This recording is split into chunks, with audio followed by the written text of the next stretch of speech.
Mick Foley with the pandering to WWE and Vince McMahon. Listen, Mick Foley, we don't need you to stick up for the women in WWE. That should be Vince McMahon and Bruce Prichard's job, not yours. Mick Foley pandering on social media to Vince McMahon and WWE to create a brand new all-women's TV show with no substance behind it or explanation behind it whatsoever. Get ready for a nice little rant on Mick Foley today, folks, because in my honest opinion, I think all we need to do is one very simple thing. How about write good television for the shows that you have on TV right now instead of adding yet another meaningless and unimportant show? I got news on where Summerslam is not gonna be, and I got news on Tessa Blanchard and Daga potentially joining AEW. All this plus so much more on episode 374 of Off the Script.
What is going on, guys? Thank you so very much for joining me right here on Off the Script. This is episode 374 for your Saturday, May 1st, 2021. We are already in the month of May. I feel the warmth of the summer looming. The beaches, the nice hard seltzers on the sandy beaches of the Jersey Shore. It's coming, man. It's coming very, very soon. The beer gardens outside, the excitement. Should be a good summer. And it's definitely going to be a good summer right here on OTS, man. We got not much to get into. It was a ridiculously slow week as far as news and rumors is concerned, man. There really wasn't anything of substance. And then lo and behold, like Santa Claus, Mick Foley unwraps a nice little rant for today's show, man. That's how boring and unimportant WWE programming has been for the better parts of 2021, minus a thing here or there. There really isn't much at all as far as excitement or major rumors, news, storylines happening in WWE, man. It's quite sad. It really is quite sad. But we got enough for an entire show today, and hopefully you guys enjoy what is on tap here today on OTS. We also got news, like I said, on Tessa Blanchard. She may be heading to AEW and not NXT after rumors were circulating on Tuesday coming out of the NXT show this week that Tessa Blanchard may be heading over there because there was a mysterious vignette that aired on NXT Tuesday night. So I got news on that. I got follow-up information on the Mickie James trash bag incident. Jeff Jarrett chimes in. He's a producer for WWE. And Mickie James has also stated that the person responsible for the trash bag incident is actually still employed by WWE. So what does that tell you, folks? That JD was once again correct. And that Mark Carrano was nothing more than a guy that was blamed for something that he had absolutely no part of. He only did what he was told. So we'll go over that. I wonder who that is, folks. I wonder who that is. And then WWE, they are in the beginning stages of actually getting live fans back in attendance. And all of this is leading to SummerSlam. I got news on where SummerSlam could be, and I got news on where SummerSlam is definitely not going to be. But stranger things have happened, and we will talk about all of that, plus your Monday Night Raw, SmackDown, AEW, and NXT news and rumors for the week. I appreciate you guys joining me on episode 374, man. Please follow me on social media. That is at JD from NY206 on both the Twitter and the Instagram. Hit that subscribe button down below. Turn on the bell for all notifications. If you guys want to go check out all of the other videos and live streams that happened on the channel, everything you need is linked down in the description, where you guys can simply go to the channel and everything you need is right there. We were live Monday, Tuesday, Wednesday, and Friday for all of the appropriate shows this week. And we got day number 5, man. I never sleep. I never rest. Off the script this Saturday. So make sure you guys go and check all that stuff out. If you guys want to go and support the podcast and the channel, several ways to do that. Number one, you guys can go to Patreon. Patreon.com/JD from NY206. Probably the easiest way to do it. If you guys want to go and directly support the podcast via Patreon, you got the Off the Script baseball bat beer mugs. You got the Are We Live t-shirts. Those are exclusive items only for the year on Patreon. So go and check that out. Annual subscriptions only. I know a lot of people have signed up for the regular monthly subscriptions. It is annual subscriptions only. So make sure you guys go over there and check that out. Go and get your t-shirts on Bonfire. They are all, once again, back up on Bonfire. Bonfire.com. That is the exclusive home for now of Off the Script and JD from New York. We are in discussion to get a JD Off the Script standalone website with shirts and merch and newsletters and all that stuff coming. Hopefully this year. We will discuss that at a later date. If you guys want to go and get your t-shirts for now, like I said, Bonfire is the place to do that. Hit that subscribe button down below and turn on the bell for all notifications. We got news on Jacksonville as well. Jesse, my partner on Wednesday night during the AEW Dynamite live streams on Off the Script, my partner Jesse and I will be in Jacksonville, and we will be doing a meet and greet. I will announce the location on Wednesday during the Dynamite live stream, and I will announce that throughout the week leading through SmackDown and Off the Script as well. And as we get closer to the event, I want to have a nice little meet and greet for Double or Nothing. So if you guys are in the greater Jacksonville area, if you're not that far out from Jacksonville, if you guys are going to be at Double or Nothing and planning the trip down there to attend AEW's biggest show of the year, we will be having a meet and greet on the Sunday right before Double or Nothing. We got to see what's going on. We may be going to Double or Nothing, but if not, we will be hanging out regardless.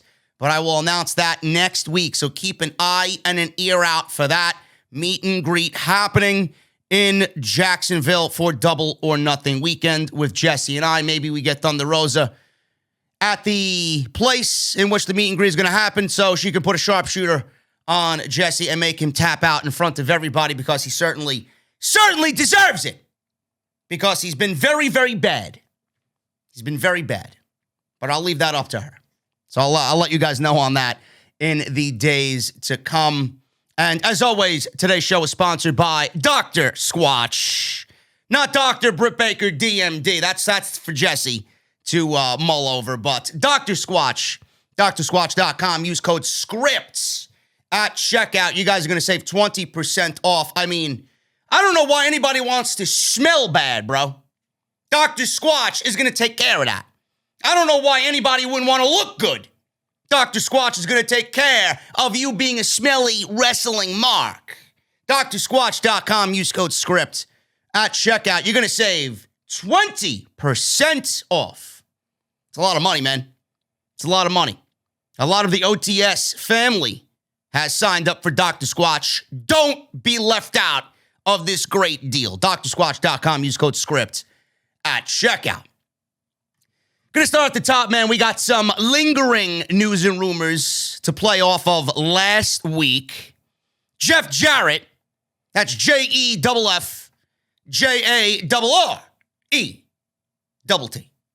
Jeff Jarrett. He's now a producer with WWE, has been for a little bit now.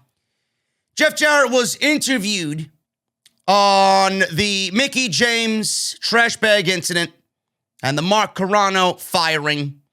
And I believe he was interviewed by Sportskeeda, if I'm not mistaken. So he spoke in this interview about the Mickie James trash bag gate. And Jeff Jarrett opened up about this incident. He said that the story blew up without any information or all information out there. There are still a few unanswered questions. And in the end, he said that things aren't truly the way that they appear to be. He says, and I quote, "Obviously, I've known Mickie for her entire career. Incredible talent. You know, the story broke without knowing all the details. It took, in my opinion, how the bag got there. Cosmetically, it didn't sit well with a lot of folks. But also, no, there's a lot of discussion in the world we live in with social media and clicks. I completely understand it. But without looking, there's a lot of things that aren't always what they truly appear to be. I don't know who shipped it. Bullshit. How it shipped. Bullshit. What was in the bag? Bullshit. What was in the contents of the bag? Bullshit. There's so many questions on what if. But I know one thing. It made great headlines last week and a lot of discussion. But at the end of the day, I don't think either side is holding any grudges. Mickey's a future Hall of Famer without question, but it was a unique situation, difficult for both sides, but I think it's water under the bridge at this point. Bullshit. Bullshit. I call bullshit on Jeff Jarrett. I'll take bullshit for 500, Alex, please. You gotta be kidding me. First of all, folks, Jeff Jarrett is a WWE contracted employee who works weekly backstage with the talent. Number one. Number two, because of that, he will say nothing as far as importance or explanation. He will not tell the truth. He will refrain from giving anybody details. He says that all the details aren't out there, but he's interviewed here and he gives no details. What exactly happened, folks? What exactly happened? Well, look at this little gem. Mickie James says the person involved with the trash bag incident is quote unquote still employed by WWE. I wonder who that is. Bruce? Huh? Give me a break. Mickie James was interviewed by some random podcast, and she touched on this little nugget of information. I will say this, she says, the person that was and is responsible for me feeling like shit and I feel like completely trying to sabotage or devalue me and make me feel less is still very much employed, and that is the fucking worst. End quote. Folks, Jeff Jarrett is full of bullshit, and Mark Carrano was just a fall guy, like I mentioned last week. I think everybody really knows this, but I love just sticking it to Bruce because we all know he is responsible for this, man. I don't know what happened in the past or if there is anything between Bruce and Mickie James, but I do know that there's something between Bruce and Nick Aldis.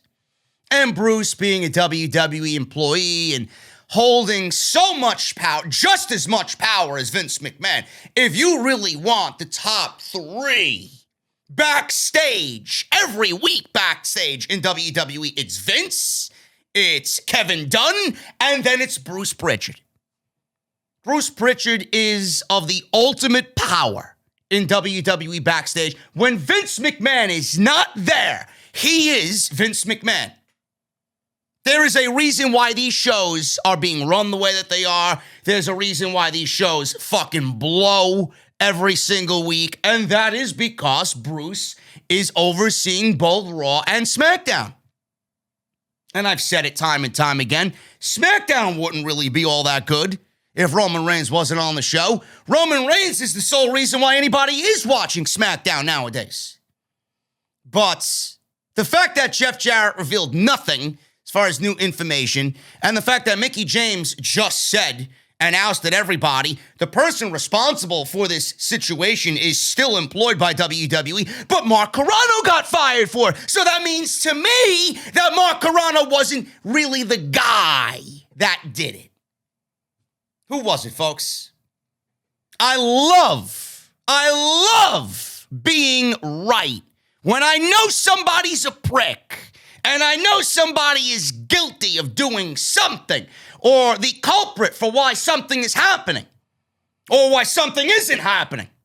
Nowadays, more so than anything in WWE, normally it's associated with one man, and that is Bruce Prichard. When do we start getting the Fire Bruce Prichard hashtag going viral? Guy's more concerned about his own fucking podcast and his own well-being and his own paycheck and his own position to give a fuck about any of the people backstage crying for an opportunity, or better yet, how about getting these shows back to where we know they should be? And right now, these shows are absolutely bottom of the barrel worst shows that WWE have ever produced. Jeff Jarrett, Mickie James, bullshit. He didn't say anything. And Mickie James just ousted everybody by pretty much admitting Bruce is the culprit without mentioning the name Bruce Prichard. God, I love being right. I really do. WWE has started to plan for live events. They are now planning for live events with fans after the COVID-19 pandemic and the vaccinations now ramping up across the United States. WrestleMania 37 had fans. It was a welcome sight. I can't wait to see it again. There's nothing like live fans in attendance, especially since we have been without it for well over a year now. It is just something that these shows desperately need. I'm tired of hearing the pumped in fucking we want the smoke and bro, and yes, and you suck. It's awful. It is awful. If I don't have to look at another virtual geek in the Thunderdome, I'd be a happy man. But WrestleMania 37 had fans in attendance. The next time we will see fans in attendance for WWE is probably at SummerSlam. Nick Khan, no relation to Tony Khan, has stated in the past that once WWE goes back to holding shows with fans in attendance, then they intend on that being permanent instead of doing one-off shows. Their residency at the Yuengling Center runs through August. PW Insider reported this week that the company intends to start out with some live tests, some live event tests this summer, but they are very early in the planning stages and would be subject to where things stand nationally with the COVID-19 pandemic, in addition to local regulations in various cities. While the company would like to start this process in July or August, they have yet to pull the trigger as they continue to look at how to best handle the situation. WWE is also paying close attention to numerous quote-unquote waves of the pandemic and how they play out internationally as well. The reason for this is due to them wanting to make the best informed decision as to when and where they do start touring. The report noted that WWE could do test runs on the weekends, but as it stands right now, no dates have been locked in or buildings booked. Finally, it was said that WWE is waiting for the right moment to take the next step moving forward. This is good. This is all good. I got nothing to add. You guys know how I feel. I'm pretty sure you guys feel the same thing as I do. And this is good. They're in the beginning stages. And I like that he said the next time we have fans is not going to be a one-off. So if we see fans at SummerSlam, then WWE is going to have plans ahead of SummerSlam. And after SummerSlam, then they're going to start moving the company in the direction of getting out there every single week, New buildings every week, new fans every week, new crowds. It's going to be great. So I love that idea, and I really do think that that is the direction that they want to go in, but it's going to be a little bit of a wait. It's going to be pretty much all summer with no fans. So WWE wants fans at SummerSlam, and then after that, they said, and Nick Khan has publicly stated that after that, fans after SummerSlam will be a regular thing and not just a one-off like WrestleMania was, where they went to Raymond James Stadium, had 50,000 fans in attendance for both nights, and then went right back to the Thunderdome with nobody. So hopefully we move on from this Thunderdome project and we get back in front of live human beings once again, because it really is going to differentiate the product from what you see now to where the product really should be. There's no greater voice than the fans. The fans at this point are going to hold all the power. They're going to tell you who they want on TV. They're going to tell you who they want to see on TV. You're going to see the fans really get behind people that WWE may not be pushing on TV. WWE may be pushing somebody, and in the fans' eyes, they don't want to see them, so they'll just let their anger and their hate flow when they see certain people on TV or certain somebody on TV. It's going to be really, really, really good for the product, I think. Because WWE needs a kick in the ass, because nobody's going to kick themselves in the ass backstage for putting on a terrible show. If there's a terrible show, and the fans are going to let them know. At that point, we have some chance of maybe something changing, but more than likely not, like I've been saying for, a year and a half now? The shows that you're seeing now are the shows you're going to be seeing in front of fans. And the shows you've seen last year inside the PC are the shows that you would have gotten anyway. So it doesn't really matter. Fans in attendance after SummerSlam going to be a regular thing, and I can't wait for that. Superstars in WWE feel like the company can have fans back now if they want. Right now. Right now. UFC 261 just happened. It was a big topic of conversation backstage. It said that many superstars are in the mindset that WWE could bring live fans back right now in some form inside the Thunderdome. They are not advocating for 100% capacity like UFC did, but some fans in attendance at the Thunderdome would be a great change of pace. This was reported by WrestleVotes this week. A major topic of discussion last night was at Raw, or this was, I believe, on Tuesday he tweeted this out, or they tweeted it out.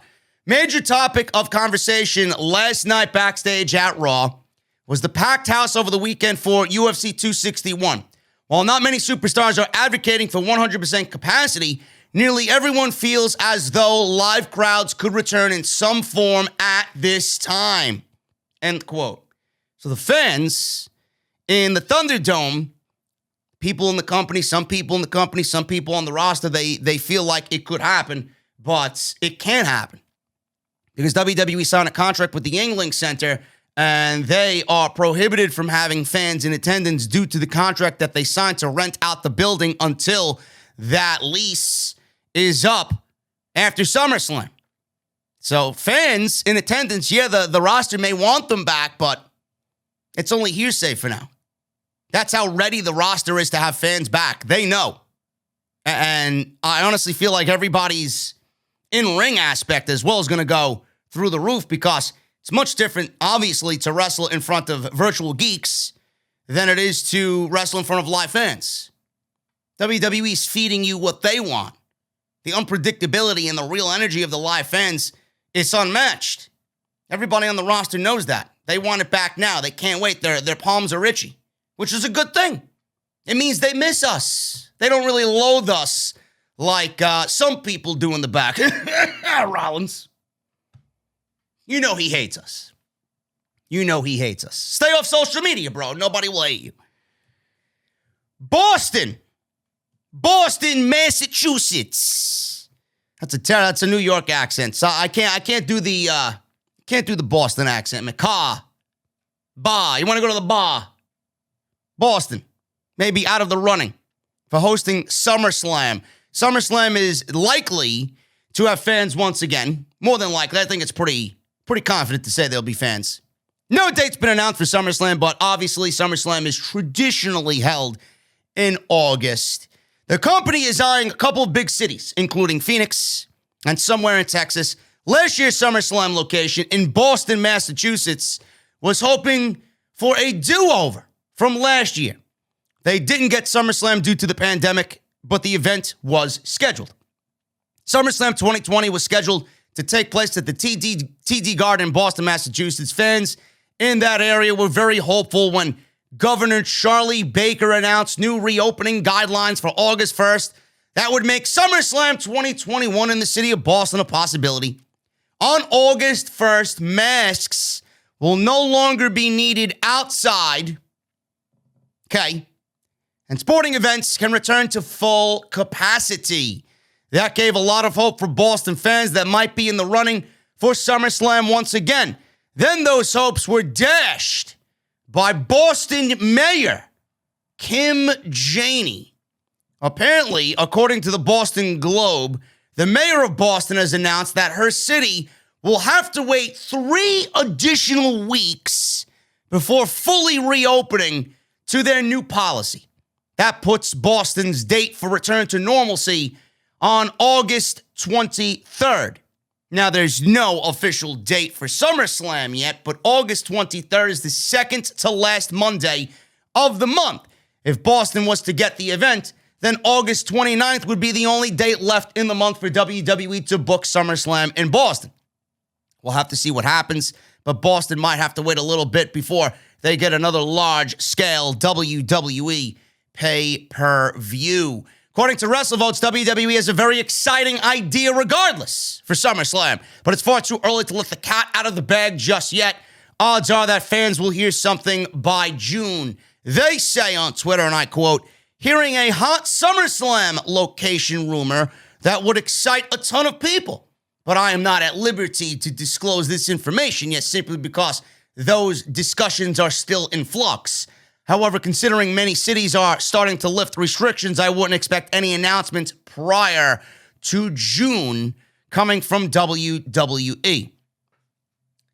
First of all, let me cycle back here, folks. All I will say is this, and I don't really want to talk about this bullshit, but it's right in plain sight, and it's just, it is so weird and it's so bizarre to me. I mean, give me a break. Apparently, Governor Charlie Baker in Boston set guidelines for August 1st to reopen the city of Boston, making SummerSlam in Boston a possibility, okay? And with these pay-per-views comes a nice little economic boost for all the surrounding businesses and the venue and the city itself. People travel from all over the place to come watch SummerSlam. It's the second biggest, in some people's eyes, the second biggest pay-per-view of the entire year for WWE. It's labeled the biggest party of the summer, quote unquote, which we know is not really the case, but that's what WWE makes it feel like, right? But the mayor wants to extend this and delay it by 3 weeks to August 23rd. Now, what I find weird is, and why I find this weird is because what is the difference between August 1st and August 23rd? What is the difference in waiting 3 weeks? At this point, the majority of the city should be vaccinated, correct? So why are you waiting 3 weeks to open something up and prohibit these businesses from getting started early after you kind of have them miss the entire summer? You know, you got not much more time left in the summer. You're going to be missing out on this and God knows what else that wants to take place in the city of Boston in the remaining weeks of the summer. I don't really understand it. Why delay it when you could do it on August 1st? Why is there such a difference of opinion here? Oh, that's right. Because most of these people who run these big cities and all the mayors and governors and all these government officials, they're using it as a power play. They love wielding power. They love holding the power in their hands and using it when they want, and they love fucking everybody over because it makes them feel good. There's no difference between August 1st and August 23rd. I think the majority of the people who want to go out there and do things have taken the proper precautions to make themselves feel as safe as possible, and the majority of people want to go out there and get back to normal life. So why are you extending it 3 weeks when we've waited a year and a half now? And yeah, I get the argument, well, you waited a year and a half, why can't you wait 3 more weeks? Because it logistically doesn't make sense. It doesn't. Open the fucking city. If New York can open up before July, then Boston should have no fucking problem in doing the same thing. Now, I wanted to go to Summerslam. I'd be happy to go out to Boston for Summerslam and hang out, do a meet and greet. I got good friends that I could possibly go drink with and hang out with. I love Boston. I think Boston's a great city. But I'm also excited for these new plans. That's going to excite people, says WrestleVotes. Is it going to be on a beach somewhere? Is WWE going to use that bash at the beach scenario? I think that would be great. It's what SummerSlam really should be. It's the biggest party of the summer. Why make it like everything else? Why put it inside a closed set? Why put it inside a venue with the same set that you see on Monday and the same set you see on Friday? Differentiate it from WrestleMania and everything else that you do. It's the second biggest show of the year. Royal Rumble takes place in baseball stadiums. WrestleMania takes place in football stadiums. SummerSlam should be on that level of being different and making it feel special. And WWE has not done that, I don't think, ever. It's almost as if SummerSlam is the redheaded stepchild of WWE. 30 plus years we've been celebrating SummerSlam, and I don't remember the last time SummerSlam even felt like SummerSlam. It's quite sad. So Boston may be out of the running. I'll keep you guys up on that news and information as soon as it breaks and when we get a major announcement for when WWE plans to hold SummerSlam and what their plans actually are. Adam Pearce, he's been given a new role in WWE, and Jason Jordan also has been given a new role in WWE. PWInsider.com reported this week that Pearce has moved up in terms of responsibilities behind the scenes, as his new title is Director of Live Events. So this goes to show you that WWE is setting themselves up, just like I mentioned in the previous report, that they may be testing out weekends for live events. They just moved Adam Pearce to Director of Live Events. Now, yes, obviously Raw and SmackDown are both live, but clearly this is going to extend into the live house show experience when WWE gets back on the road. I heard rumors that WWE may get rid of house shows altogether, but I don't think that's the case. I don't think we need the same amount of house shows that we had pre-pandemic, but I do think that the house shows still, if they want to get back on the road, do hold some value to WWE. I think they are still an important aspect to WWE. Not only in terms of revenue, but just what it does for the roster to keep them healthy and like-minded and have them work on things that they may want to bring to TV, have them try out some new things. If it works, it doesn't. Or if it works, it does. If it doesn't work, it doesn't work type of thing. It's also a precursor to what we may be seeing on TV as far as feuds and storylines and how people work in the ring together. If they don't work in the ring together, maybe they get on the same page through those house shows and everything becomes great. There still is a level of importance to house shows. So I would like for the house shows to remain, but not in abundance like it was in the past. So that could also be leading to what Nick Khan said about WWE getting back on the road sooner rather than later, with Adam Pearce being given title of Director of Live Events. In the past, WWE had the person in this role oversee live events and touring creative and lineups. Thus, this is another sign that WWE is moving closer to hosting live events and continuing their preparation regarding strategies to returning to touring. Michael Hayes has been in this role, but since the shutdown due to COVID-19, he's been producing main event angles and storylines for Roman Reigns on SmackDown. That's something I did not know. So Michael Hayes gets a thumbs up from me because everything Roman Reigns has done has been legitimately the best thing in WWE. Should be noted that Pearce is still a producer and helping other producers with their matches. WWE is using Adam Stage also on TV as an authority figure. Things seem to be working out right now. There's no indication that his situation is changing as far as that is concerned. And Ringside News actually reported that they've been told Vince McMahon likes Adam Pearce's work on screen because it's credible. He also plays the WWE official role differently than it's been done before. I don't mind Adam Pearce on TV. I would have been the first person to tell you that I don't like Adam Pearce on TV.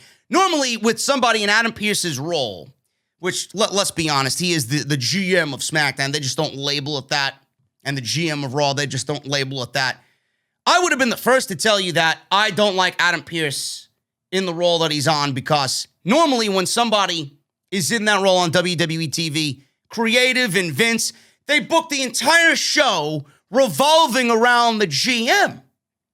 Meanwhile, we all know that it shouldn't be that way. NXT has William Regal as their GM. How many times do you legitimately see him on TV? Not many. When he's on TV, it's about a proper announcement to be made or a match to be made of a certain magnitude. The shows are never built around William Regal. You just know he's in the shadows somewhere, and that everything that's happening on the show, he's developed this reputation as to be the leader of the show. He's booking the show. He's making decisions backstage. He doesn't need to be seen on TV for you to know that.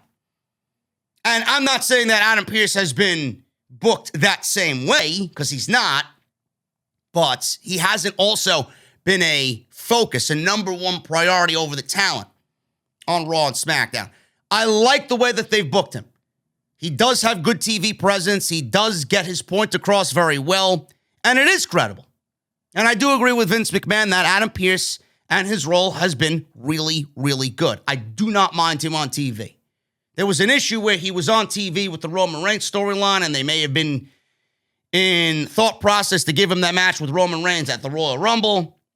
Obviously, that did not happen, but I like where he sits right now, and he does play it differently, because whereas Kurt Angle and Baron Corbin as the Constable and all these other people, they were the number one thing on the show. The talent should be the number one thing on the show.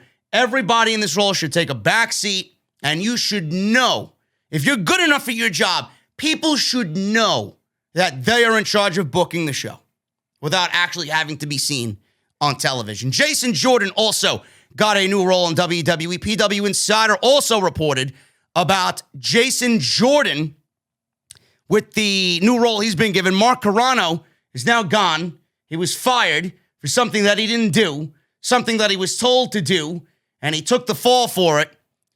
And he was number 2. He was number 1, but then he became number 2 behind John Laurinaitis, who WWE just rehired in the talent relations department.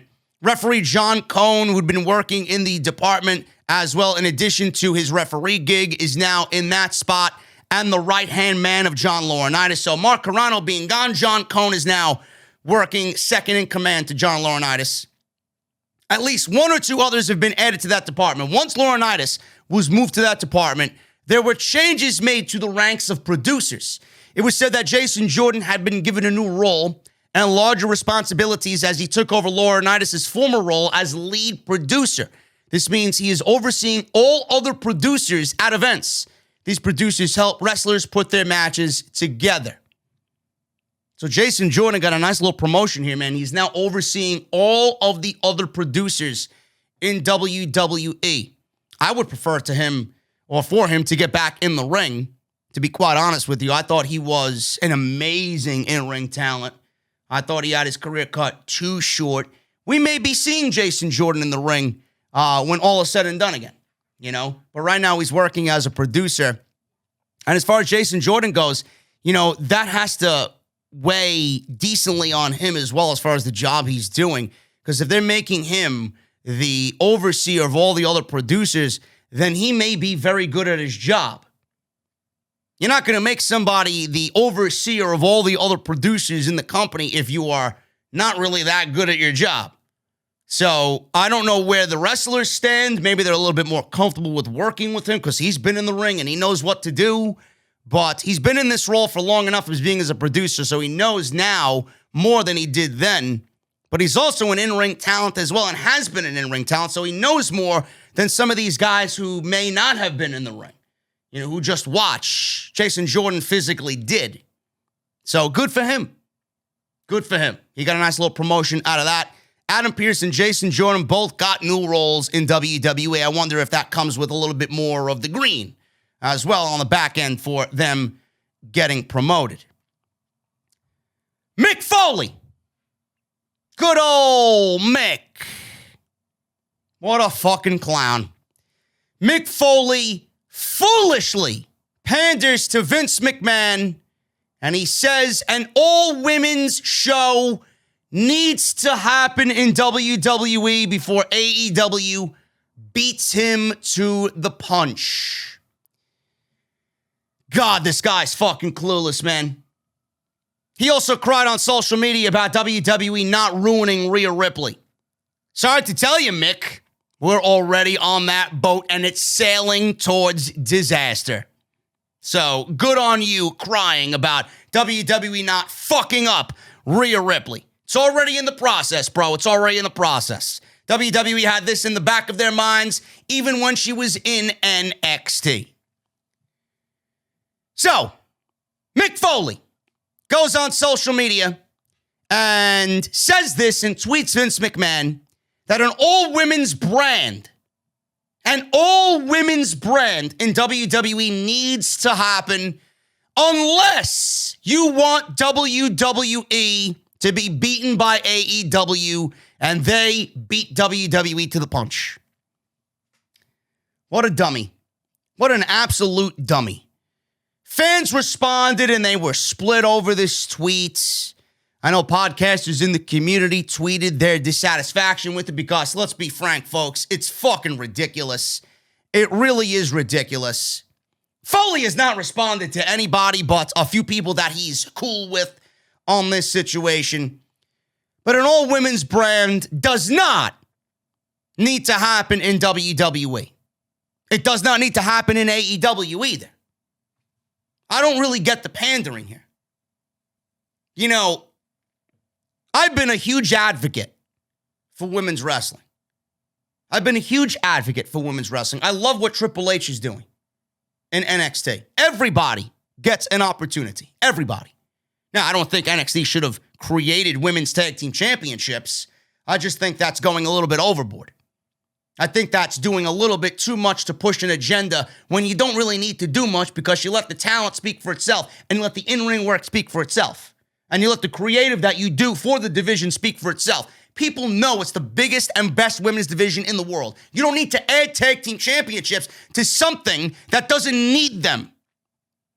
Give those women an opportunity away from those championships. The more championships you bring to the table, the less the other championships mean. The women's tag team championships on Monday Night Raw and SmackDown would have been perfect down in NXT. That's what it should have been used for. Rotation. Floating between the shows. If you're in a program on NXT, you stay on NXT. If you're a program on Raw, bring some NXT talent to challenge them on Raw. It freshens up the show. Or do the same thing on SmackDown. Give those talents in NXT the major stage before promoting them fully to the main roster. Give people a glimpse at what you're looking at and what the future of the division is. That's what my point was. What good is Shotzi and Ember Moon holding those tag team championships when you're already starting out at a disadvantage? You have no set teams in NXT, just like you have no set teams on Monday and Friday night. Ember and Shotzi aren't a real team. Indy Hartwell and Candice LeRae are not a real team. They're just in the same group.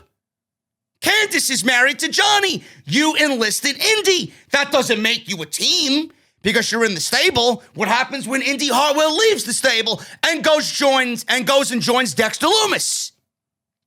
Then they're not a team anymore. Then you're down one team. You can't randomly pair teams and then call it a tag team division. That was my point there. But as far as Mick Foley foolishly pandering to Vince McMahon, who's watching these shows specifically for women's wrestling? A very, and I mean very small, minute portion of the audience. Let me tell you geeks something, man. It may hurt when I say this, but women's wrestling is not a draw. Nobody's watching for Sasha Banks.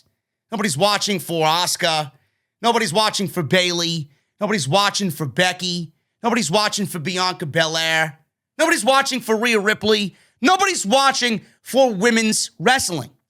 Women's wrestling is just an add-on It's like a fucking video game. You buy the video game, right? You buy the base, which is the WWE roster, and the women's division is an add-on DLC. That's all it is. Just like everything else is an add-on DLC. The Cruiserweight division, 205 Live, it's an add-on DLC. NXT, it's an add-on DLC. But you're watching WWE because you're watching WWE. People are watching SmackDown for Roman Reigns. If Roman Reigns wasn't on SmackDown, folks, their ratings would be as bad as Monday Night Raw, and that is a legit fact. Monday Night Raw only has their ratings right now where they were up about a 2 as of 3 weeks ago. That's because you came out of WrestleMania, and that, for their standards, is fucking piss poor.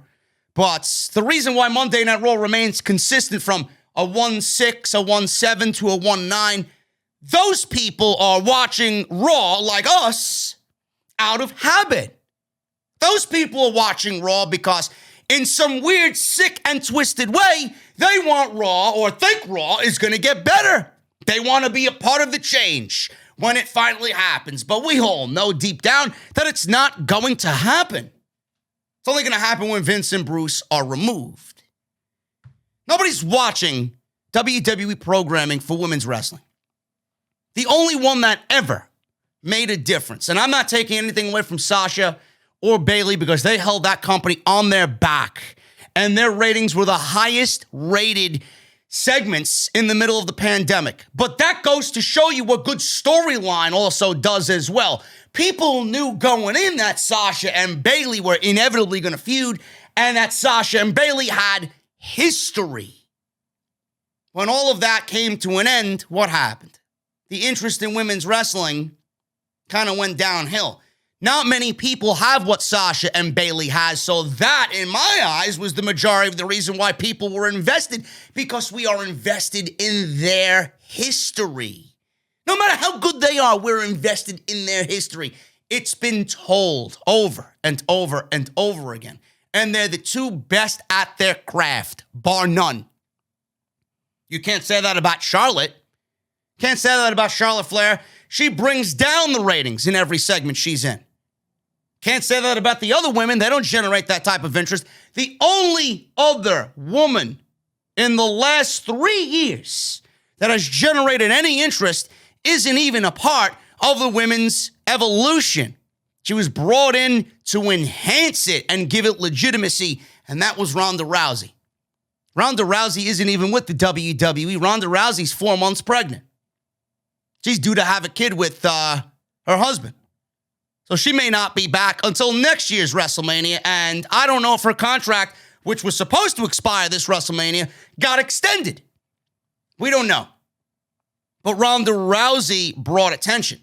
WWE didn't even believe in their own talent to give them that spot without Ronda. The only reason why WWE had a main event at WrestleMania with Becky, Charlotte, and Ronda was because of Ronda. No woman on that roster for a single WrestleMania, a one-night WrestleMania. There is no conceivable way a women's main event would have happened without Ronda Rousey. That is the only woman outside of what we saw with Sasha and Bayley that has brought any sense of urgency, legitimacy, and interest to anything women's wrestling related in WWE. Ronda Rousey. So I would love for Mick Foley to explain to me how this is exactly going to work. Nobody watches WWE programming for women's wrestling. It's an add-on. What exactly do you want to happen here with an additional women's brand outside Raw and SmackDown? How does that work? Did you go into explaining how this would work? Because I got a bunch of questions, Mick. What happens to the women on Monday night and Friday night? You're going to remove all the women from Monday and Friday night and put them on this brand and give them 2 hours on what channel? Is it going to be on the WWE Network? Is it going to be on USA? Is it going to be on Fox? What are you going to do when you remove all the women from Raw and all the women from SmackDown? You're going to put them all on the same brand? Are you going to have Raw and SmackDown without women's wrestling? Then you're going to hear bitching and moaning and complaining from all the fucking geeks who wanted this to happen. Why aren't you featuring them on Monday and Friday night? Well, you fucking geek, they got their own show. You want to watch women's wrestling? Go watch its standalone show. Stop bitching and complaining that they're not on Monday and Friday night. What happens when WWE makes this own brand, makes this own show for the women, and takes everybody from Raw and SmackDown, not named Charlotte, Sasha, Bayley, Becky, Rhea, and Asuka. And by that time, maybe Io Shirai. What happens then? Are you going to move all those women from the Raw and SmackDown rosters that you're not using? You're going to put them on this show and then leave all of the bigger women, the bigger stars on Monday night and Friday night? How exactly is that going to work? Who's going to watch a show with a bunch of nobodies and no top stars? Who's going to want to watch the same shit over and over again on Monday and Friday night? You know, you can't do that because things are going to start to get repetitive. They're doing that now. They're doing that now. And look at how repetitive it is now. None of this works. None of this works. Somewhere along the way, it's just going to be a problem. Whether it's fans voicing their displeasure, it's going to be a problem creatively. None of this is going to work. None of this is going to work. How about this, Mick? You got how many hours? You got 7 hours of WWE programming during the week. 5 between Raw and SmackDown. You mean to tell me that the solution here is not, I don't know, maybe booking the women's division creatively better now? Using the talent that you got sitting in the back that hasn't been on TV, that hasn't been given opportunities. How about using them on TV instead of doing the same shit every fucking week? Charlotte this, Charlotte that, Asuka this, Asuka that, Ripley getting a title shot. It makes no fucking sense whatsoever. She wins the title, it means fucking nothing. How about making everything that you got on TV now mean something? How about doing good storylines? How about moving away from embarrassing the women like Nia Jax slipping and sliding, Nia Jax my hole, yada, yada, yada, blah, blah, blah. I mean, I don't understand you. I don't understand the people that are in agreement with him. You're just as fucking stupid as he is. I love how people pander on social media and all they do is write words to generate a reaction, and there's no explanation and there's no substance behind everything. You merely put shit on social media looking for likes, looking for retweets, and looking for attention. That's what this is. I'm sorry, Mick. Is life in retirement not going well for you? Nobody gives a fuck what you say. And if you're going to say something, the legend that you are, why don't you actually say something with some fucking meaning and has substance behind it? What a fucking terrible idea. What an awful, awful idea. Look at your women's division now. Look at your women's division now. Who exactly is pleased with what's going on here? Bianca Belair is off to a fucking terrible start as SmackDown Women's Champion. She's done nothing since winning the championship. She hasn't really been featured. She's dancing around. She's got earrings bigger than the fucking title she's wearing. She hasn't done anything. What has she done? Sasha Banks is taking time off. We talked about that on the SmackDown podcast. Bayley wasn't even featured all season going into WrestleMania. Bayley hasn't been featured after holding this company on her back through the entire pandemic with Sasha Banks. Asuka's had 9 months of one of the worst Raw Women's title reigns of all time. Lana is awful. Mandy Rose and Dana Brooke are fucking embarrassing. I mean, Mandy Rose slipped on WrestleMania night 1. And that made her entire career.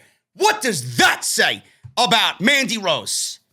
Seriously, Naomi deserves an opportunity. She hasn't gotten enough opportunities. Shayna Baszler went from being the biggest badass bitch in the company to a fucking loser. She's just as bad as Lana.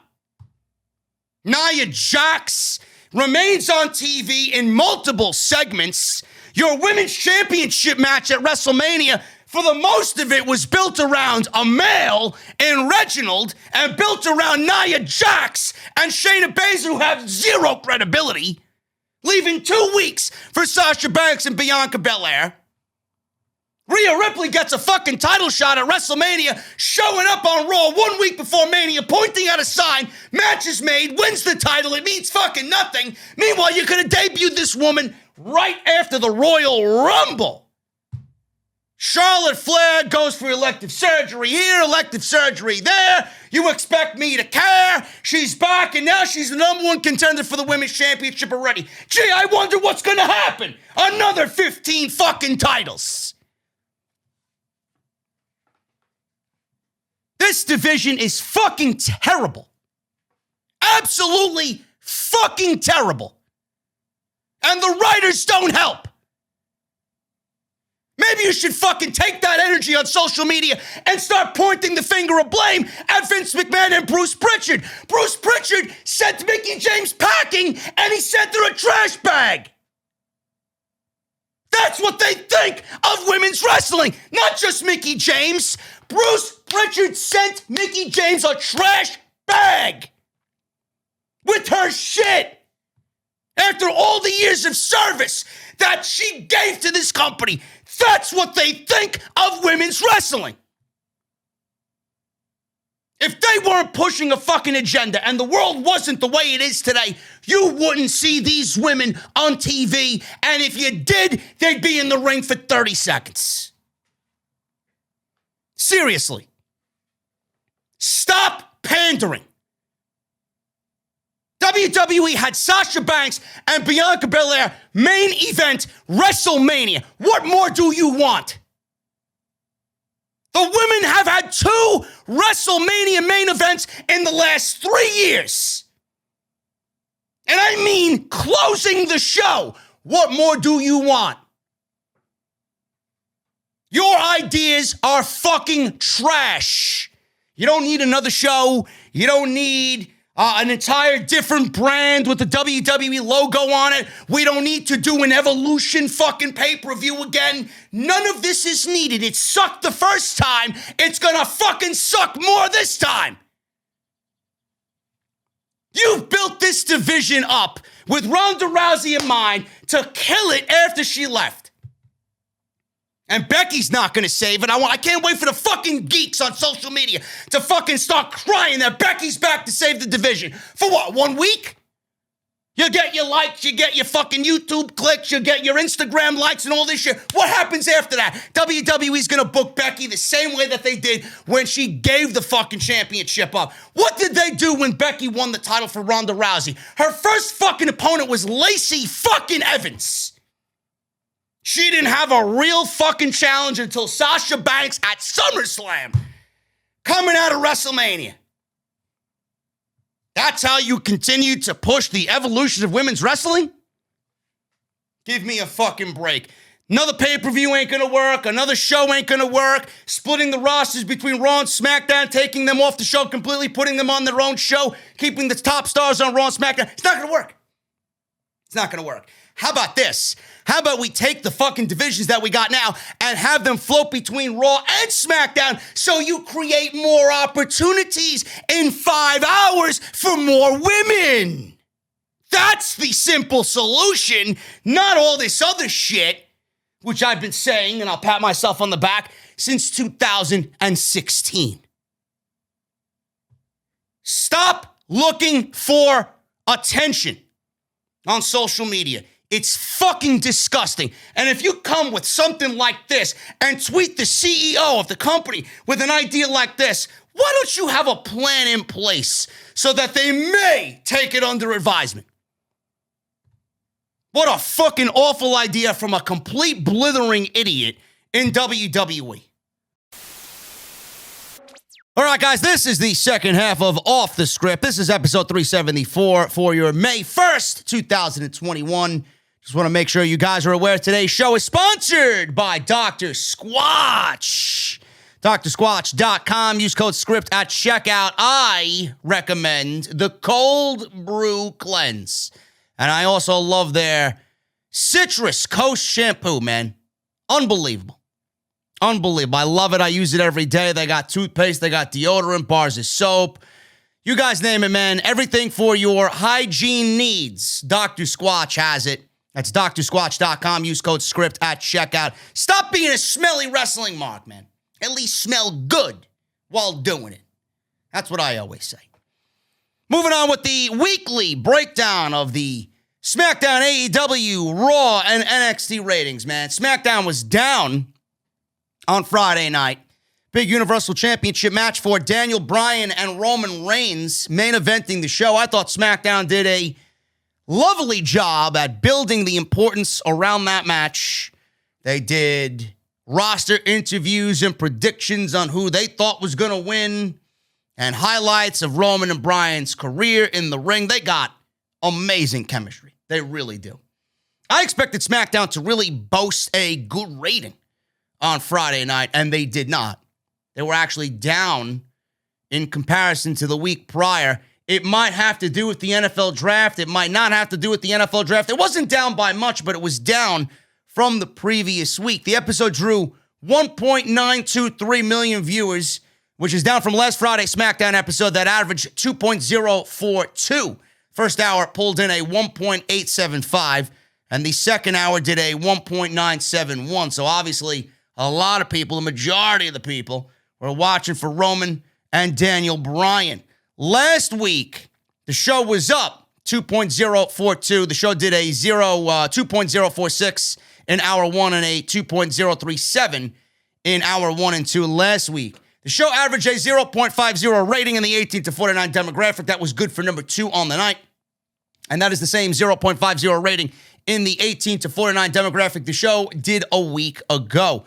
SmackDown was in the middle of the pack for viewership on network television as well. SmackDown also announced that next week they're going old school. It's going to be a retro edition of SmackDown.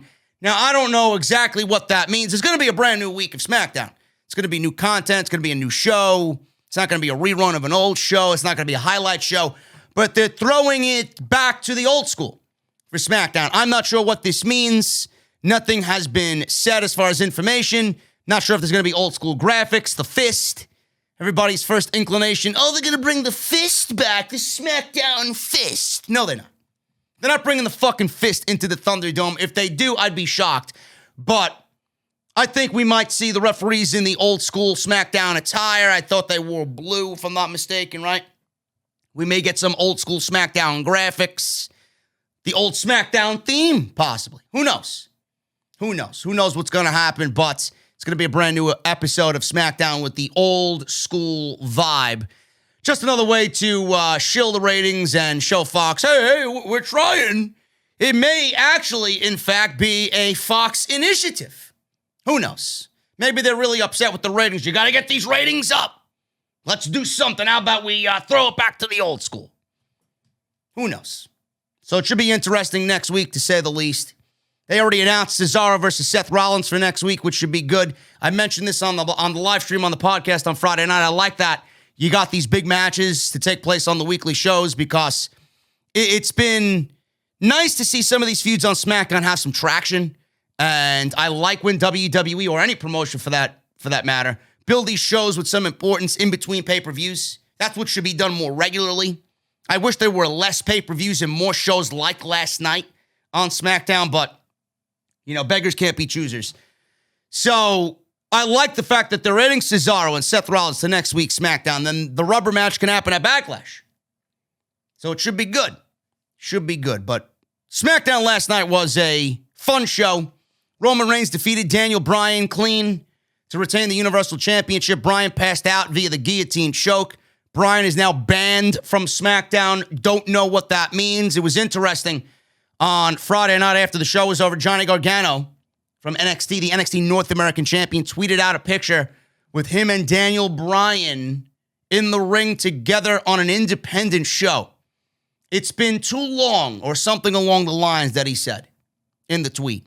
Now, people were saying Bryan's going to NXT. I just don't see it. I don't see the need for it. I don't really make sense of that at all. Maybe he wants to go to NXT to work with the younger talent. Maybe be a coach. Who knows? Who knows? I think moving him to Raw would probably benefit not only Bryan, but everybody around him and that show, in my honest opinion. It's all up to him. For all we know, he could walk out of WWE and show up on Dynamite. Or walk out of WWE and show up in New Japan. Maybe he wants to go adventure to somewhere else. I don't know. Daniel Bryan is a big mystery. He's going to do what he wants. He knows how valuable he is wherever he goes. If he stays, if he goes, he knows how valuable he is. But that is the topic of discussion. Bryan banned from SmackDown. If he stays with WWE, that only leaves NXT and Raw. But I will keep you guys posted, and you know what I say.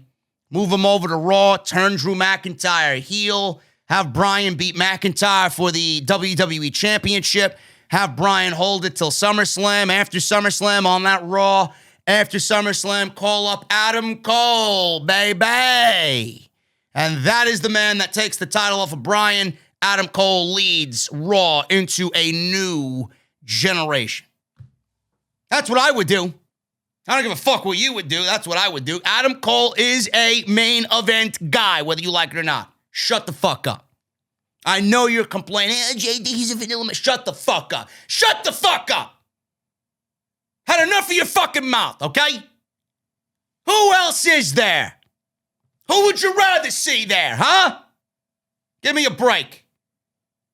Roman Reigns beats Daniel Bryan. Big E defeated Apollo Crews by DQ.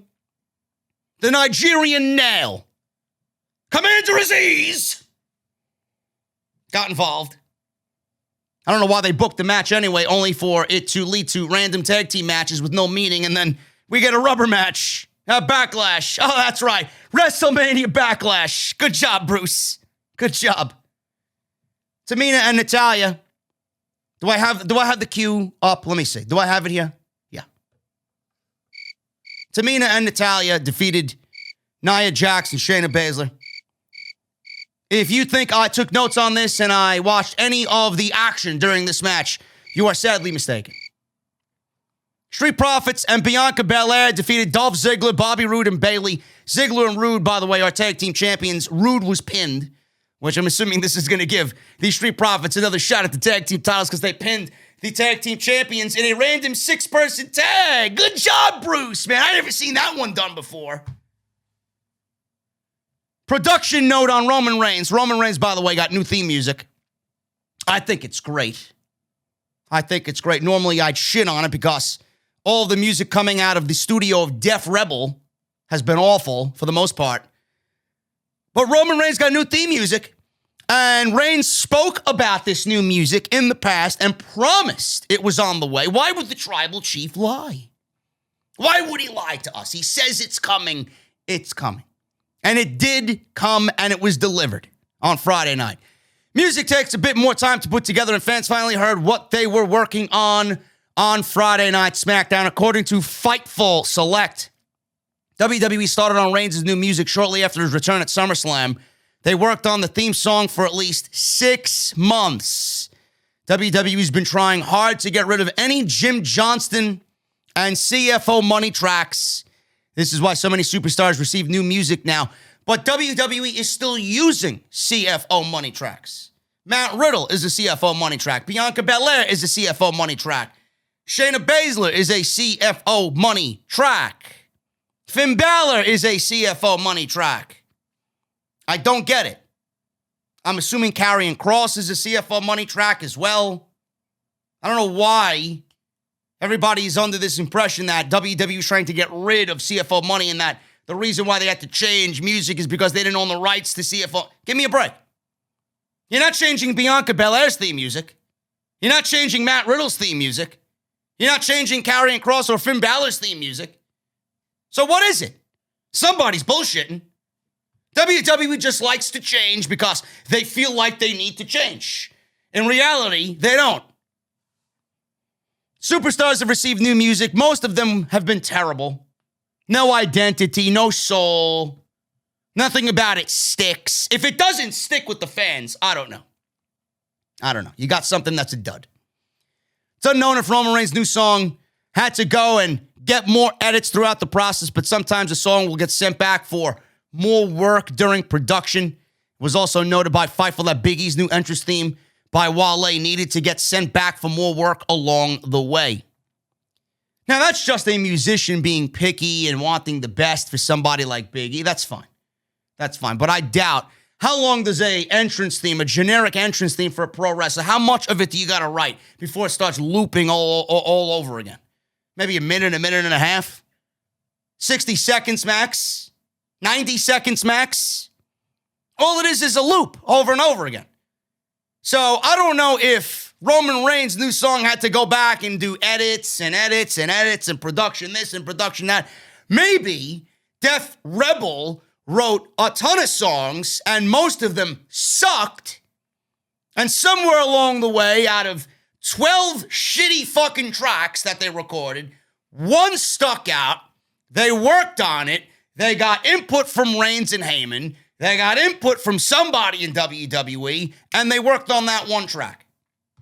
I can't imagine Roman Reigns' theme song that we heard on Friday night went through all this production since SummerSlam. I mean, musical acts, national music acts, put out songs fucking like that if you want to. But you can't write a 90-second theme song for Roman Reigns? Somewhere along the way, somebody fucked up and nothing was really the tribal chief's gold standard. That's what that means to me. But I like it. I thought the theme song was great. It's got this slight mafia vibe to it. It's got this final boss in a video game feel. It's got this epic feel that really plays up the tribal chief, head of the table character. I like it. Shed the shield, move on into the future. Roman Reigns is easily the best thing on television. Now he's got new music to back himself up, and he's the legit only reason why we're watching SmackDown at this point. AEW Dynamite. Their viewership was down after 2 consecutive weeks, over 1 million, but they still ranked number 10 on cable for Wednesday night. Dynamite drew 889,000 viewers on Wednesday night, which was down from the 1.104 million viewers the show did the prior week. In the 18 to 49 demographic, the show did a 0.33, which was down from the 0.37. AEW ranked number 10 on the top 150 shows on cable, and this would have marked the 3rd straight week which AEW drew over 1 million viewers. But President Joseph Biden dominated the ratings during the second hour of Dynamite as it drew big viewership across several TV networks. Now, that is a legit reason why Dynamite is not over 1 million for a 3rd week in a row. Dynamite, I thought, had their best show of the month on Wednesday night. I just thought it was a great show. Now we got Blood and Guts next week, which has been built up. The advertisements have been out there. The feud between the Pinnacle and the Inner Circle is coming to a head, even though I don't think it's over after this. We'll talk about that on Wednesday. We're going to have a major live stream on Wednesday following the show. They will be, and my prediction for the Dynamite ratings is they get close to a 1.4. I think they get a 1.3, closer to a 1.4. Anything over that, I'd be genuinely shocked. I really would. But this is a big deal. And the reason why they were not over 1 million this week was because of Biden. Now, I don't know why anybody would go out and watch Joe Biden when you can watch that on replay. I guess you could do the same thing for AEW as well. But I don't give a fuck who the president is, man. I'm not missing my regularly scheduled program for anybody and what he has to say. I doubt he said anything of importance anyway. It's all regurgitated shit to calm the people of the United States. Nothing's done. It's all the bullshit that you usually hear by every fucking president, no matter who it is, whether you like them or not. It is what it is, man. I know I wouldn't have watched anything by any president over my regularly scheduled programming, but I guess there's some geeks out there that care. I don't know. That's just me. AEW ranked number 10 in the top 150 shows on cable. Viewers 18 to 49, 0.33. Female viewers 18 to 49, 0.23. Male viewers 18 to 49, 0.43. And the 50-plus was a 0.37. Dynamite featured Brian Cage defeating Adam Hangman Page in the opening match. Orange Cassidy defeated Penta El Zero Miedo. That was a great match, or Pentagon Jr. is what I usually call him. A little too much there with the name, but I thought that was probably one of the best matches of the entire evening. Big fan of both Cassidy and Pentagon Jr. Statlander defeated Penelope Ford. She looks fantastic. So good stuff there. The Young Bucks defeated the Sydal brothers in a tag team title eliminator. If the Sydal brothers would beat the Young Bucks, they would have gotten a tag team title match, but that's not happening at all.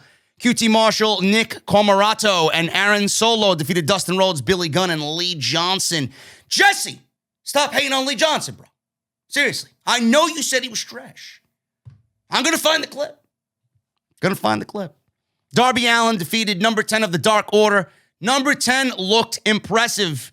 And good on Darby, man. He's making that title really feel legit after the Rhodes and the Brody Lees that have held it. Awesome stuff there, man. Awesome stuff. Very much looking forward to seeing what he does at Double or Nothing. I'm assuming it's going to end up being Lance Archer. I think that's going to be a very interesting matchup. And the Inner Circle and the Pinnacle had a parlay, which Chris Jericho said was taken from the Pirates of the Caribbean, or he looked to the Pirates of the Caribbean for influence during that segment. So I thought that was fantastic. I really thought that was a great segment and a great sell for the Blood and Guts match on Wednesday nights. Tickets for Blood and Guts are selling incredibly well, man. Apparently, AEW has a max of 2,500 tickets for the event, which would put Daly's Place at 50% capacity. This is awesome. And most of the tickets have either been close to selling out or completely sold out at this point. Awesome. I can't wait. I think Wednesday's going to be one of those nights where it's just going to be like, yes. I'm genuinely excited, man. Blood and Guts. You're selling me on the name of the fucking event and the name of the match just by the name of it. Never mind what it will entail. It's going to be awesome. Dave Meltzer says this, and I quote, "They had a good first day. Tickets went on sale this week. I don't know the number because I haven't heard how many they put on sale. I know 2,500 will be the max, but they put a number on sale around 1,500. Could be 100 more or less. They had, as of 2 hours after they put the tickets on sale, 354 tickets left. So, I mean, it was over 1,000 sold. It might be 1,200. As far as first day sales go, they're at the level they would be at for a pay-per-view. So it's looking good. Daly's Place actually just had a concert. Full capacity at the venue. I don't know who performed there. It was a musical act. But AEW could certainly do full capacity if they wanted, because they did it for Daly's Place and a random musical concert that was performed there. But that goes to show you the level of professionalism and safety that Tony Khan and his management team are taking to ensure everybody is safe. He could do it, but he's doing it at his own juncture. So that's good on him. 2,500 tickets for this Blood and Guts show on Dynamite, 50% capacity. I'm sold, man. That's going to make the memorable feel even that much more greater. Can't wait. Tessa Blanchard and Daga, her husband, reportedly heading to AEW. This is according to SE Scoops.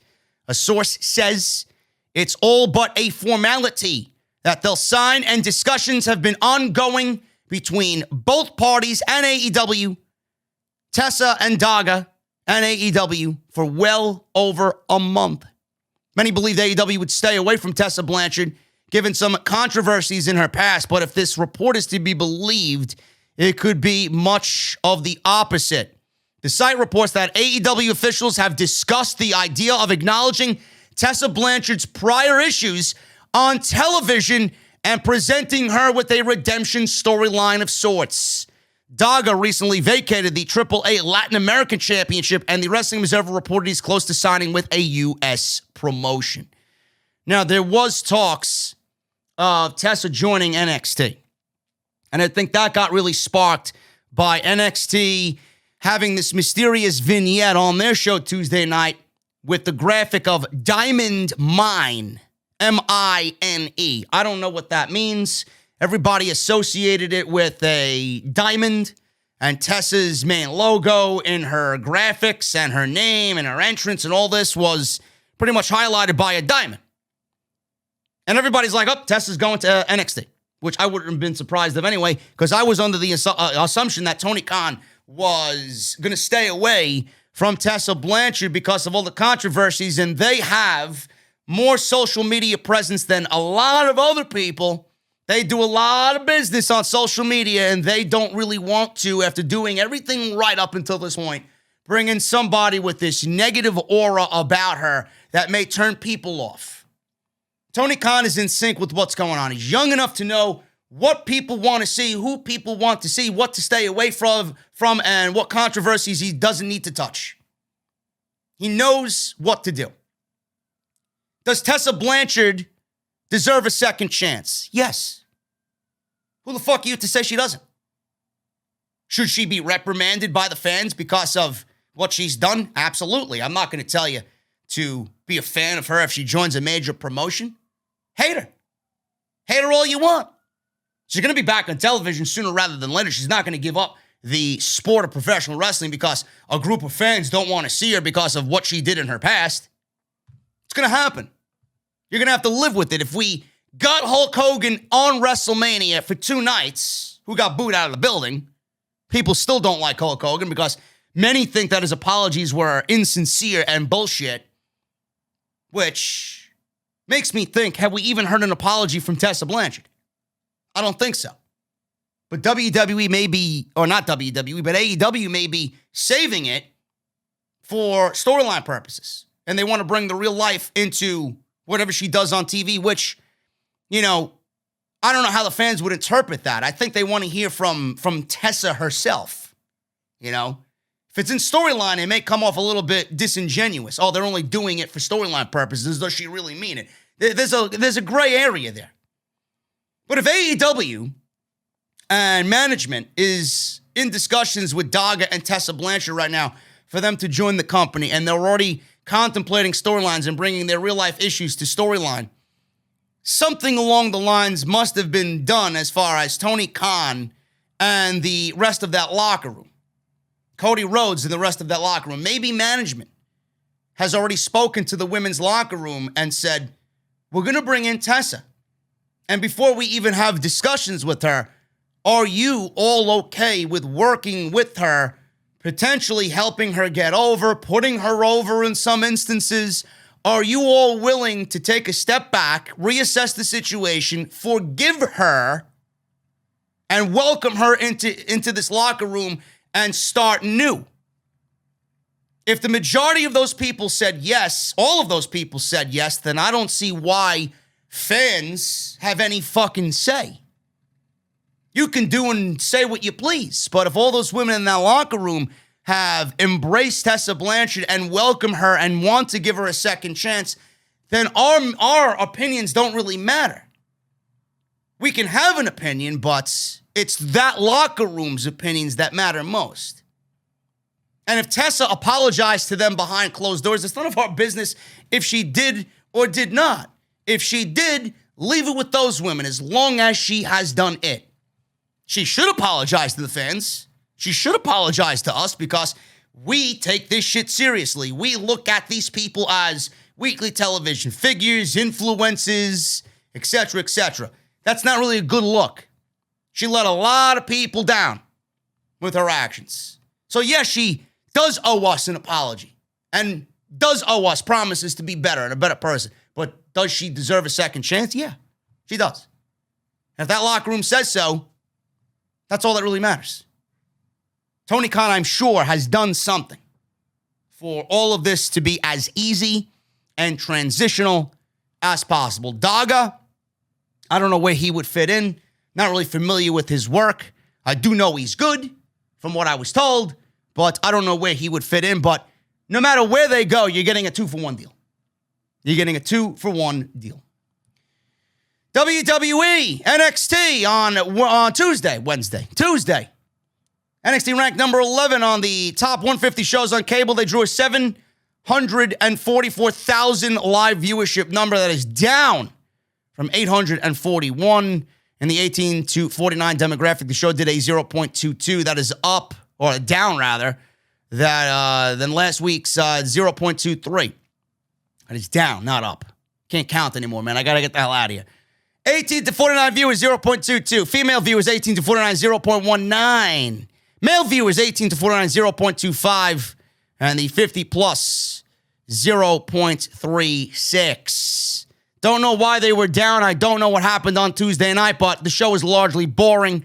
That may be the case. WWE has no consistency with NXT, man. It's almost as if they don't give a shit what the ratings are regardless. They just do what they want to do, and they don't really build around anything. I mean, when you got a main event of Kyle O'Reilly and Cameron Grimes, it's not really going to generate interest. Give me a break. You got to do more than that. You got to try harder than that. NXT saw Legado del Fantasma this week defeat Kushida and MSK in a 6-man tag. MSK got pinned, by the way. I wasn't sure if I was watching Raw. Champions losing on TV to give the heels another chance at the titles. Great.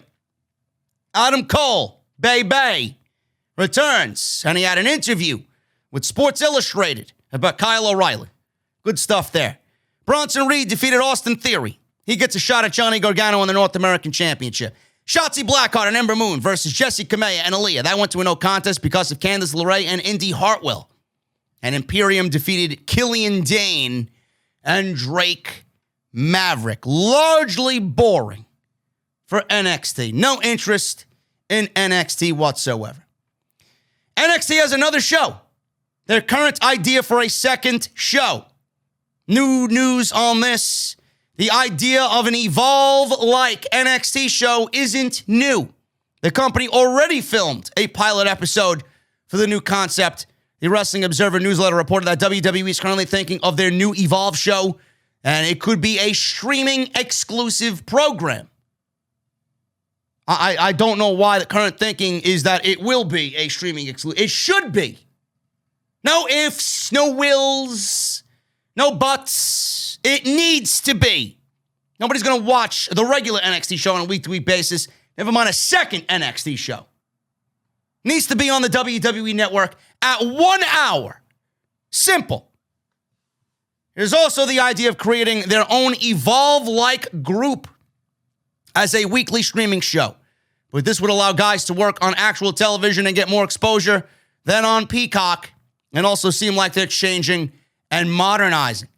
They want to alleviate the frustration of so many men and women on the roster who don't get to wrestle.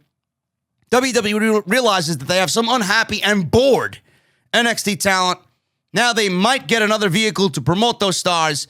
We will have to see what is going on when it comes to specifics. Right now, it seems that there are even more plans for pro wrestling content. I'm all for it, man. NXT has devolved into something that I really wish it did not. It is just as boring as the main roster shows. There's no excitement. There's no interest. There's no essence. There's no impact. There's no... The life of it almost seems to be non-existent. And it was not the case with NXT, man. It was so lively and energetic and fucking fun and different. And it was the way, really. And they're not anymore. They were the leaders in what WWE really needs to do. And it's suddenly, it just got dumbed down to be just as boring and plain as the main roster show. So if this NXT show is on the network at 1 hour and it has that essence, it captures that essence of the old NXT, and you got performers that aren't in the public limelight yet, that want to go out there and prove and are hungry and determined to really make a name for themselves, and you got a voice on commentary to back all that up in the most passionate, realistic way possible, we may be looking at a show that really captures the essence of what the old NXT used to be. And I'm all for that. I want to see all the men and women in the performance center that we have not seen that's ready to go. NXT can't use these men and women because they need to now compete for ratings. They need more eyes on USA Network. You're not going to put somebody with no background that the fans have not seen before on TV because it's not going to really mean anything to the ratings, and now this is all WWE cares about. This is what killed NXT. That is the main thing that killed NXT, moving them to the USA Network. If NXT did not move to the USA Network, we would still be looking at the same NXT that we did 3 years ago. That move has destroyed the entire brand. WWE is forming partnerships with MLW because, get this, folks, they don't like the reputation they have received by not working with other companies. You want your own Forbidden Door trips. I see. But the Wednesday Night War was imaginary, so you say. The Wednesday Night War and the AEW effect continues to linger on, even now that both shows are on different nights. Nothing new here, folks. Nothing to see. Nothing to see. The Wrestling Observer newsletter reports that WWE is looking into forming a partnership with MLW. They reportedly don't like the reputation they have, that they don't work with any other wrestling companies in the pro wrestling world. This has sparked the possible deal. Why MLW, you say? Because there is nobody else. MLW seems to be better and doing more things and has more traction than Ring of Honor does. Ring of Honor is dead. Ring of Honor is dead. Why not Ring of Honor, you ask? Ring of Honor is dead. Nobody's going to Ring of Honor. Ring of Honor is not the breeding ground for WWE. It's not. And WWE, I'm sure they could, but I'm sure it will come at a pretty penny to buy Ring of Honor from Sinclair Broadcasting. MLW, don't know who they're owned by, but it may come at a significantly cheaper cost, which you all know the end game of this is for WWE to eventually buy MLW, maybe put MLW on the WWE network, or better yet, just take all the talent, close the fucking shop up, buy the library, and put all their talent on NXT. Because you know that's what's coming. If this is a partnership, yeah, it may start off a little 50-50. You might get some, MLW talent on NXT. You might get some bigger names of NXT on MLW to kind of make you believe everything is all right here. And then it's going to end up in the same way Evolve ended up. Bought and paid for by Vince McMahon. But WWE doesn't like the reputation that they got. WWE shouldn't like the reputation that they have, period. Never mind about working with other fucking companies. They got a terrible reputation. I don't need to go over their list of offenses. It said that the idea is for NXT to send MLW talent who aren't getting a lot of television time over there. This will be a way to get some of them experience. It is said that the idea would be akin to the deal that WWE had with Evolve or ECW back in the day. That was before Evolve and ECW were eventually bought out by WWE. They are in talks with MLW, and it's along the lines of the old Evolve deal, or to a degree, the 90s ECW deal. The idea is to get some of the developmental guys who aren't working on NXT some television time. That is what Meltzer said in the Observer newsletter. MLW will seemingly be bought by WWE. This is nothing new, folks. Nothing new to see here. But they are looking for their own Forbidden Door because WWE, NXT used to be the leaders, and now they're nothing more than the fucking lemmings following. Raw ratings back to normal after another horrendous and terrible show. Monday's edition of Raw averaged a 1.774 million viewership with a 0.49 rating in the 18 to 49 demographic. Let me see. We got AEW pretty much neck and neck with the 18 to 49 demographic for Monday Night Raw. That's not good. For Monday Night Raw standards, that's not good, folks. It's not good.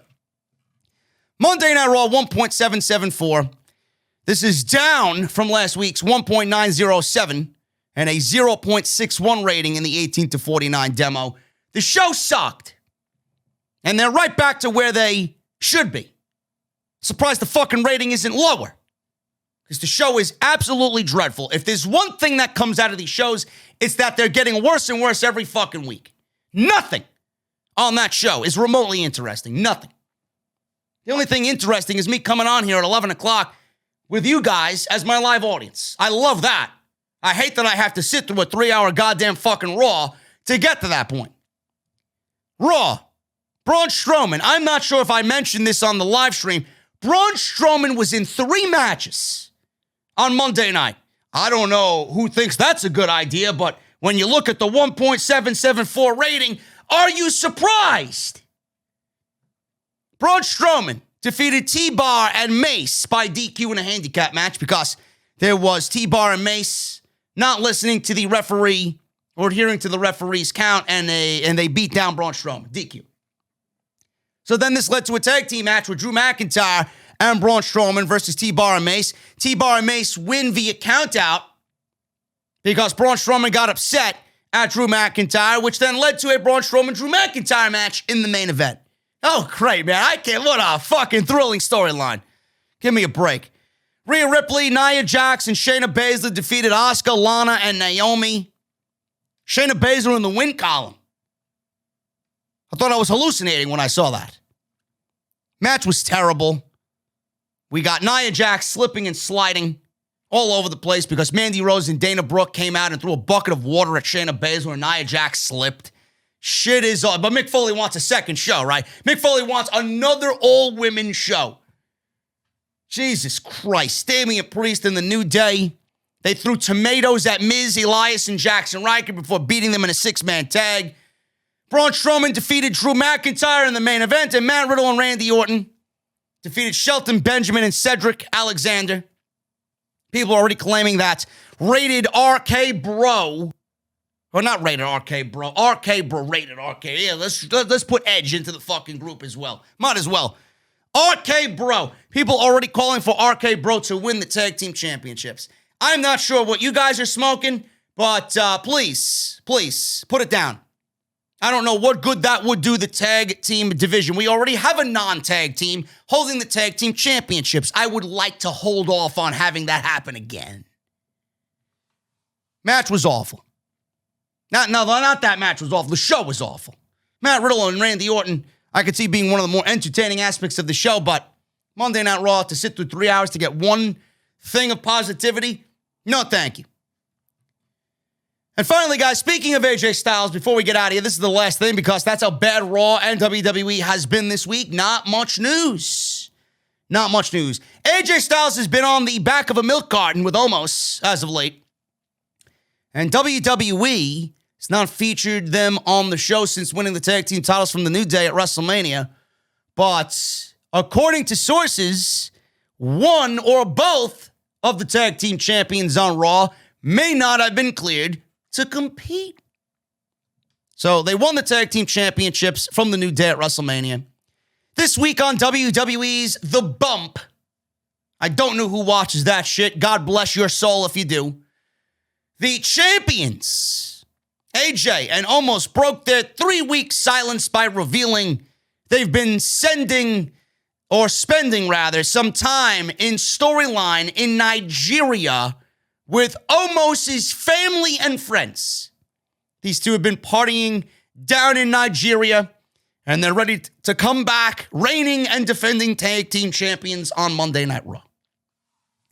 So they made the trip out to Nigeria in the middle of a pandemic to celebrate with his family. It's great. Nice bullshit there, AJ. Who told you to say that? Bruce? Jesus fucking Christ. That's just another way of saying, hi guys, one of us is either injured or has COVID. So both of us had to sit home while AJ played video games and Omos, I don't know what he's good at. Maybe he just sat at home for 3 weeks and ate peanut butter ice cream. I don't know. First thing they were asked was if their monumental victory at WrestleMania has put other tag teams on notice of what they are capable of as a team. What other tag teams is what I want to know. Who exactly is the division? Absolutely, AJ says. I mean, even Vince McMahon couldn't tell us. Now, when we said, hey, we need your jet, we're going to Nigeria. You know what he said? Sure, because you're the tag team champions. We're unstoppable. Great. I'm assuming you'll come back to Monday Night Raw and lose to the New Day, giving themselves, 12, 13-time tag team champions? It's great. So that is the reason why they haven't been on the show. That is the reason why they haven't been on Monday Night Raw. Because they went to Nigeria to go party with Omos's friends and family after winning at WrestleMania. If you believe that, folks, you may be the biggest fucking mark in the history of markdom in the wrestling business. Give me a break. The fact that they won the tag team championships were embarrassing in itself. The fact that AJ is in a tag team and not in a feud for the WWE Championship is quite embarrassing. This was awful. I don't know what they're going to do on Monday Night Raw, but clearly the New Day's been having fun with Jackson Riker and Elias. I wonder why. They've got wins under their belt. I'm assuming that AJ and Omos are going to lose those tag team championships at Backlash, WrestleMania Backlash, to the New Day. Guys, I'm getting out of here. Thank you so very much for all of your supports on everything I continue to do here on the channel. Make sure you guys hit that subscribe button, number one. Hit that subscribe button. Turn on the bell for all notifications. If you guys want to join the channel, you guys are more than welcome to do that as well. Become a VIP right here on OTS. Make sure you guys follow me on social media, Twitter and Instagram, at JD from NY206. And make sure you hit that thumbs up as well. Let's try for 1,200 likes on the podcast today. If you guys are on Spotify and iTunes, please leave me a 5-star rating and a comment. I love that you guys support the podcast on those platforms as well. It only helps out the podcast and advances the podcast up the ranks on iTunes. Go get your t-shirts. Bonfire.com is the exclusive home of Off the Script. Patreon, if you guys want to support, patreon.com/JD from NY206. Go check out all the other videos that you might have missed on the channel. And don't forget, Dr. Squatch, stop smelling like a goddamn smelly mark, man. Go and clean yourself and go out there and use Dr. Squatch. Use code SCRIPT at checkout for 20% off. drsquatch.com and use code SCRIPT at checkout. Guys, I'm getting out of here. I'll see you back for a brand new week of content on Monday. We'll be on Twitch streaming the new Resident Evil 8 demo, and I'll be back on YouTube live Monday Night Raw and the post show as we head towards WrestleMania Backlash. Until then, guys, thank you. Hit that thumbs up, hit that subscribe, and I'll see you back here on Monday Night Raw for the live post show on Off the Script. See you guys next.